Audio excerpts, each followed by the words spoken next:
ሰላም ጤና ይስጥልኝ። እንዴት ናችሁ ተማሪዎች? ሰላም በያላችሁበት ይሁንላችሁ። ይዤላችሁ የቀረብኩት የ11ኛ ክፍል የኬሚስትሪ ትምህርት ዩኒት 1 ዘ ፎቶ ኤሌክትሪክ ኢፌክት በሚለው ርዕስ ላይ ነው። In 1905 አልበርት አይንስታይን used the quantum theory to explain the photoelectric effect። በ1905 አካባቢ አልበርት አይንስታይን ኳንተም ቲዎሪን በመጠቀም ፎቶ ኤሌክትሪክ ኢፌክትን አብራርቷል። The photoelectric effect is a phenomenon in which electrons are ejected from the surface of the certain metals exposed to light of at least certain minimum frequency which is called threshold frequency. Photoelectric effect ማለት at least certain minimum frequency ወይም ደግሞ threshold frequency ይባላል። በዚህ ፍሪኩዌንሲ አንድ ንጹህ ሜታል ወደ ላይት ኤክስፖዝ በሚሆንበት ጊዜ ኤሌክትሮን ኢጀክት ይሆናል from the surface of the metal ወይም ደግሞ ኤሌክትሮን ኢሚት ይሆናል ይላል። ይሄ ፌኖሜንን ፎቶ ኤሌክትሪክ ኢፌክት ይባላል ነው የሚለው። The threshold frequency means represents the minimum energy required to remove the electron from the surface of the metal። ከሰርፌስ ኦፍ ሜታል ላይ ኤሌክትሮን ኢጀክት ኦር ሪሙቭ ለማድረግ የሚወስደው ትንሿ ፍሪኩዌንሲ ሚኒመም ፍሪኩዌንሲ ትሬሽሆልድ ፍሪኩዌንሲ ትባላለች። For example, if this is a clean metal surface in a given frequency or wavelength, light shining on a clean metal surface can cause the surface to emit electrons. This phenomenon is photoelectric effect. ይሄ ሜታል ሰርፌስ ቢሆን in a given wavelength ለምሳሌ 550 ናኖሜትር ዌቭሌንግዝ ኦፍ ላይት በሰርፌስ ኦፍ ሜታል ላይ ሻይን በሚሆንበት ጊዜ ኤሌክትሮን ኢሚት ይሆናል ወይም ኤሌክትሮን ኢጀክት ይሆናል ወይም ደግሞ ሪሙቭ ይሆናል at a given velocity of electron። ይሄ ፌኖሜንን ፎቶ ኤሌክትሪክ ኢፌክት ይባላል ማለት ነው። ይሄ ፎቶን ኦፍ ኢነርጂ ከሚኒመም ፍሪኩዌንሲ ኦፍ ላይት ወይም ትሬሽሆልድ ፍሪኩዌንሲ በታች ከሆነ ኖ ኤሌክትሮንስ አር ኢሚትድ ኖ ኤሌክትሮንስ አር ኢጀክትድ። ሶ ዌቭሌንግዙ እየቀነሰ ሲሄድ ፍሪኩዌንሲው ይጨምራል፣ ቬሎሲቲ ኦፍ ኤሌክትሮን እየጨመረ ይሄዳል ማለት ነው።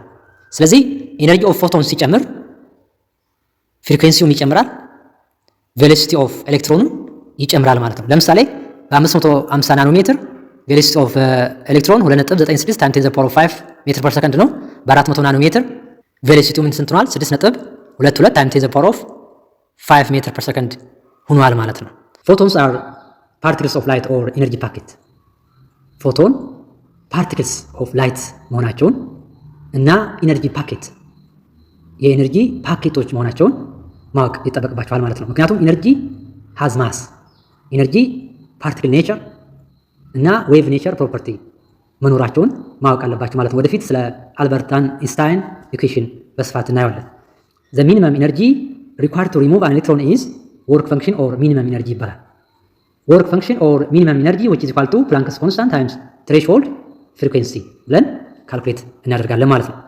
እያንዳንዱ ሜታል የራሱ የሆነ ወርክ ፈንክሽን ይኖረዋል። ዘ ኢነርጂስ ኢሚትድ ኦር ሪጀክትድ ኤሌክትሮንስ ዲፔንድ አፖን ዘ ፍሪኩዌንሲ ኦፍ አፕላይ ላይት በት ኖት ኢንተንሲቲ። ኢነርጂ ኦፍ ኢሚትድ ኤሌክትሮን ዲፔንድ የሚሆነው በፍሪኩዌንሲ ኦፍ አፕላይ ላይት ነው። በት ኖት ኢንተንሲቲ፣ ኢንተንሲቲ ጋር ግንኙነት የለውም። ምክንያቱም ኢነርጂ ኦፍ ፎቶን ሲጨምር ፍሪኩዌንሲ ኦፍ አፕላይ ላይት ይጨምራል፣ ኢንተንሲቲን ግን አይጨምርም ማለት ነው። ስለዚህ ኢንተንሲቲ እና ፎቶን ኢነርጂ ምንም አይነት ግንኙነት የላቸው ማለት ነው። ፎቶን with low frequency do not have enough energy to cause electrons to be ejected via the photoelectric effect። low frequency ያለው ፎቶን no enough energy to eject electron። ከሜታል ሰርፌስ ላይ ኤሌክትሮን ኢጀክት ለማድረግ ለማስወገድ ሪሙቭ ለማድረግ ያለው ጉልበት ዝቅተኛ ነው። ስለዚህ no electrons are ejected from the surface of metal. For any frequency of light above the threshold frequency, the kinetic energy of ejected electron will be directly proportional to the energy of the incoming photon። high frequency of photon ካለ ወይም ደግሞ above threshold frequency ከሆነ energy of photon ይጨምራል። energy of photon ሲጨምር ደግሞ velocity of electron ይጨምራል። so kinetic energy of ejected electron ይጨምራል የሚለውን ማየት ይጠበቅባችኋል ማለት ነው። a photon with energy less than threshold frequency cannot remove an electron or a light with frequency less than threshold frequency produce no electrons።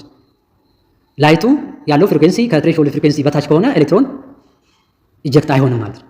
ሌላ በኩል ደግሞ ፎቶን ኢነርጂው ከሚኒመም ኢነርጂ ከበለጠ ወይም ደግሞ ፍሪኩዌንሲ ኦፍ ላይቱ ከትሬሾልድ ፍሪኩዌንሲ ከበለጠ ፎቶን ኢነርጂው ይጨምራል ማለት ነው። ማለት ደግሞ ቬሎሲቲ ኦፍ ኤሌክትሮን ኢንክሪዝ ይሆናል። ቬሎሲቲ ኦፍ ኤሌክትሮን ኢንክሪዝ ከሆነ ደግሞ ኬኔቲክ ኢነርጂ ኦፍ አን ኢጀክትድ ኤሌክትሮን ምን ይሆናል? ኢንክሪዝ ይሆናል ማለት ነው። ስለዚህ ኢነርጂው በምንድን ነው ኤክስፕረስድ የሚሆነው? በኬኔቲክ ኢነርጂ ይሆናል ማለት ነው። ኬኔቲክ ኢነርጂ which is equal to half mv square which is the difference between the photon energy and the minimum energy ይሆናል ማለት ነው።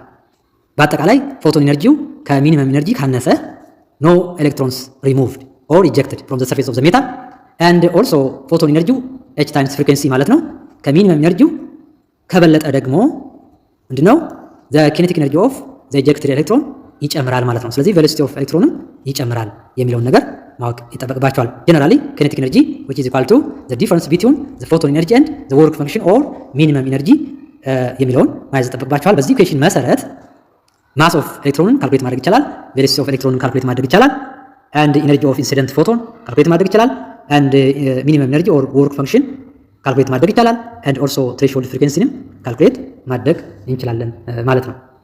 In his theory of relativity in 1905, Einstein derived the famous equation which is energy which is equal to mc square. Rearranging this equation, we have mass energy over c square. E energy ነው, m mass ነው, c ደግሞ speed of light ነው. The main significance of the equation m which is equal to e over c square is that energy has mass. የዚህ e which is equal to mc square ኢኩዌሽን አስፈላጊነት ኢነርጂ ማስ አለው የሚለውን ያረጋግጥልናል። using this equation we can calculate የኢነርጂን ማስ ካልኩሌት ማድረግ እንችላለን or apparent mass of photon ካልኩሌት ማድረግ እንችላለን ማለት። ከዚህ ኮንክሉድ የምናደርገው ምንድነው? ኢነርጂ ኤሌክትሮማግኔቲክ ራዲዬሽን ማስ እንዳለው ነው ማለት ነው። for an electromagnetic radiation of wavelength lambda the energy of photon is given by the expression E photon which is equal to h times frequency ነበር አይደለ? ፍሪኩዌንሲ ደግሞ ከስፒድ ኦፍ ላይት ስንፈልግ c ኦቨር ላምዳ ይሆናል ማለት ነው። ስለዚህ ኢነርጂ ኦፍ ፎቶን hc ኦቨር ላምዳ ይሆናል ማለት ነው። then the apparent mass of photon of light with wavelength is given by ማሱን ከዚህ ኢኩዌሽን ሪአሬንጅ አድርገን ካልኩሌት ስናደርግ ማስ ማለት e ኦቨር c ስኩዌር ነው። e ማለት ደግሞ hc ኦቨር ላምዳ ነው። ሲካፈል ለc ስኩዌር ይሆናል ማለት ነው። c በc ይጣፋል፣ አንድ c ትቀራለች። ይህንን ሪአሬንጅ ስናደርግ ማስ which is equal to Planck's constant over speed of light times wavelength ይሆናል ማለት ነው። በዚህ መሰረት ላምዳን መፈለግ እንችላለን። ከዛ ማስ ኦፍ ፎቶንን ካልኩሌት ማድረግ እንችላለን ማለት ነው። So from this equation we can summarize important conclusion from the work of Planck and Einstein as follows. ከዚህ ኢኩዌሽን ኮንክሉድ የምናደርገው ነገር ምንድን ነው? Energy is quantized. It can occur only in discrete units called photon or quanta. ሁለተኛው second electromagnetic radiation which was thought to exhibit only wave properties. እስከ 20ኛው ክፍለ ዘመን መጨረሻ አካባቢ ኤሌክትሮማግኔቲክ ራዲዬሽን ዌቭ ላይክ ፕሮፐርቲ ብቻ ነው ያለው ተብሎ ይታሰብ ነበር። በ20ኛው ክፍለ ዘመን መጀመሪያ አካባቢ ፕላንክ ኳንተም ቲዮሪን ፕሮፖዝ አደረገ ማለት ነው። ከኳንተም ቲዮሪ በኋላ ግን ኢነርጂ ዌቭ ላይክ ፕሮፐርቲ ብቻ ሳይሆን ፓርቲክል ላይክ ፕሮፐርቲ እንዳለው ተረጋገጠ ማለት ነው። ስለዚህ ኢነርጂ ኦፍ ፎቶን ሃዝ ፓርቲኩሌት ኔቸር ኦፍ ማተር የሚለውን ነገር በኢኩዌሽን አልበርት ኢንስታይን አረጋግጧል ማለት ነው። therefore this phenomenon is sometimes referred to as the dual nature of light.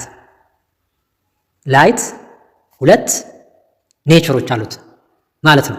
እነዛ ኔቸሮች ምንድነው? አንደኛው ላይት አስ ዌቭ ፌኖሜኖን and light as stream of photons. light wave like property አለው፣ light particulate nature property አለው የሚለውን አረጋግጧል ማለት ነው በኢኩዌሽን አልበርት ኢንስታይን። የዛሬውን ትምህርት በዚሁ ጨርሻለሁ። ለሚቀጥለው በሌላ ርዕስ እንገናኛለን። እስከዛው ድረስ ቸር ሰንብቱ። ስለተከታተላችሁኝ ስላበረታታችሁኝ በጣም አድርጌ አመሰግናለሁ። ይህንን ትምህርት ከወደዳችሁት ለምትወዷቸው ጓደኞቻችሁ ሼር አድርጉላቸው።